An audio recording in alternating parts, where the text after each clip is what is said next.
Please help me to reach 1,000 subscribers.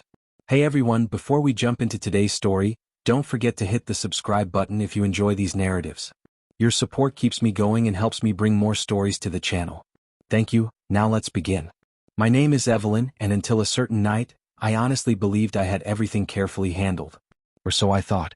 I told my husband I was hanging out with friends. But he ended up at the exact same restaurant, the one place I assumed I'd never run into him. The moment our eyes connected from across the room, it felt like the floor dropped open beneath me. I froze, a fork with a piece of rosado halfway to my lips, unable to pretend anymore. My husband, my patient, gentle, loyal husband, stood only a few steps away, staring at me with an expression that will haunt me forever. And the worst of all, realization. He knew. But before you judge, let me tell you how I managed to trap myself in this disaster I created with my own hands. Nathan and I had been together for 7 years and married for 5. Our life looked stable. A house, routines, 2 golden retrievers, predictable evenings.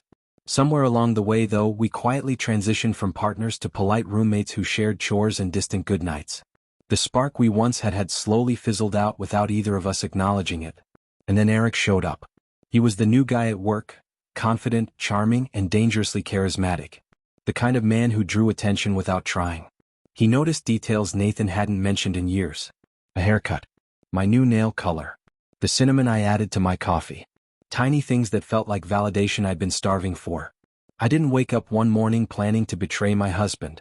The line blurred slowly, harmless chats at the copier turned into teasing messages, then lunches that stretched too long until one Friday night. I didn't come home at all. I told myself afterward that it was a mistake, that I would end it. But I didn't. Instead, I hid behind fake girls' nights, and Nathan, trusting, loving Nathan, never questioned a thing. That made it easier. Too easy. Until the Saturday everything fell apart. Eric had booked a small, quiet Mediterranean place downtown, somewhere out of the way, somewhere that felt safe. I even joked about how bold we were becoming. He smirked and said, "Maybe I want us to get caught someday." I laughed it off. I should have seen the warning in his voice. I told Nathan I was going to my friend Claire's apartment for a spa night, even though she was out of town. He simply texted, "Have fun. Love you." That message hit me harder than I expected. When I arrived at the restaurant with Eric, I felt alive.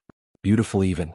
I wore a silk blouse Nathan hadn't complimented in ages, and for a moment, I convinced myself I deserved this attention. We sat tucked away in a cozy corner, eating appetizers and pretending we existed in a separate world. Then I heard a familiar laugh, warm, soft, impossible to mistake. Nathan's. My blood ran cold. I turned my head slowly as if trying to delay the truth. And there he was near the front, speaking to the hostess as he scanned the tables. I ducked my head instinctively. "What's wrong?" Eric whispered. "My husband," I choked out. "He's here." Eric's eyes widened. "You're kidding." "Get up," I hissed. "We have to go." But it was too late. Maybe it was the terror on my face. Maybe the universe simply decided my time was up. Because as I stood, purse in hand, Nathan's gaze landed directly on me. Everything froze. He didn't shout or cause a scene. He just looked at me, watched confusion fade into clarity, watched his heart break right there. It was like watching a flame go out. "I'm so sorry," I whispered, but the words felt useless. He turned away. I bolted after him, pushing through tables, weaving between startled strangers. I left my coat, my dignity, everything, behind. Outside, winter air slapped my face.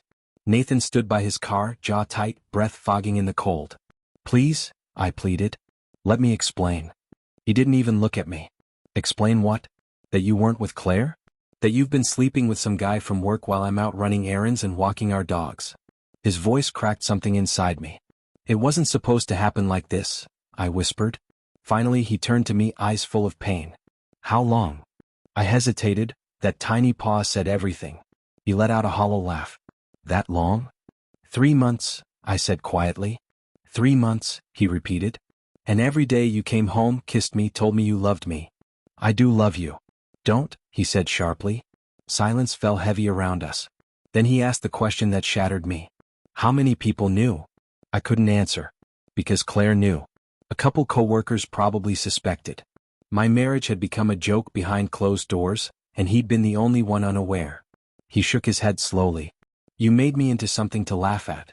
I broke down, sobbing. "Nathan, I never meant to hurt you. I was lost. We were lost. So instead of talking to me, you lied. I thought you didn't care anymore. His expression softened just enough to hurt. You know, tonight I actually came here to surprise you. I was going to grab your favorite takeout and drop it off at Claire's. I wanted you to know I was still trying. My hand flew to my mouth as a sob tore out. Oh my God. Yeah, he said quietly. Guess I was the only one still fighting for this. He got into his car. I stepped toward him desperately. Nathan, please. Please don't go. But he closed the door and just like that, he left. I stood on the sidewalk trembling, strangers passing by, none of them knowing my entire life had just imploded. I didn't run back to Eric. I didn't even care where he'd gone. I went home alone. I sat on our bed surrounded by memories, his flannel shirt draped over a chair, the empty dog bed he must have taken with him, the framed photo from our honeymoon where we were still smiling like we had forever ahead of us. I called. I texted. I apologized through voicemails that never got returned. A week went by. Then another. Then one afternoon, a plain manila envelope appeared in my mailbox. No note. No explanation. Just divorce papers, cold, final, and devastating. That's when I realized he wasn't coming back. Claire cut ties with me too. Told me she couldn't co-sign my choices anymore. I didn't blame her. Eric tried to reach out once. I blocked him. He was never who I wanted. What I wanted was to rewind time, but you can't undo betrayal. I told one lie to escape a dull, quiet ache in my marriage, and in the end, I destroyed the only person who ever made me feel safe. Every night when I close my eyes, I still see Nathan's face in that restaurant, the exact moment he discovered the truth, and the exact moment I lost everything.